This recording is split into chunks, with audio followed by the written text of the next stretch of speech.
there, I'm Dr. Thomas Martin from the University of California in San Francisco, and we're here today with Blood Cancers Today, discussing bispecifics and how we incorporate these new novel therapeutics in our treatment armamentarium for relapsed multiple myeloma. And I'm joined with several esteemed colleagues.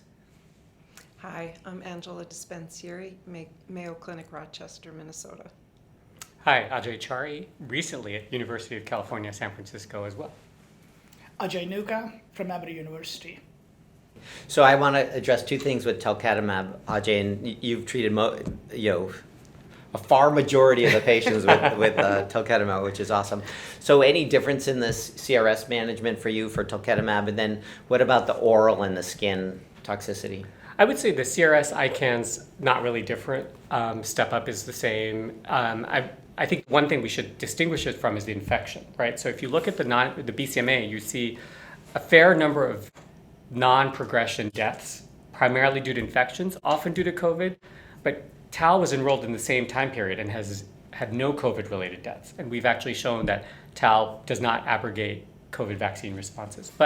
So you have less cytopenias, less neutropenia, less infections, but instead you get these other, what we think are on-target, off-tumor side effects. So GPRC is overexpressed in heavily keratinized tissue.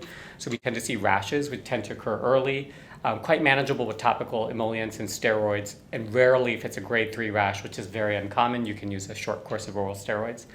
There's also nail fragility and alterations, which, again, because of heavily keratinized tissue, that we haven't found a magic target, a magic bullet for that. We see palmar plantar desquamation, again, heavily keratinized, which responds to topical steroids. But I guess probably the most challenging is the oral.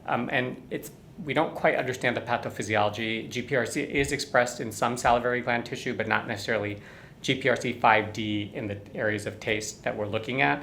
But I think encouraging patients to be hydrated, oral, sialagogues, and then the only thing I've found is the dose intensity. Right? The good news is for all these bispecifics, the median time to response is 1 month.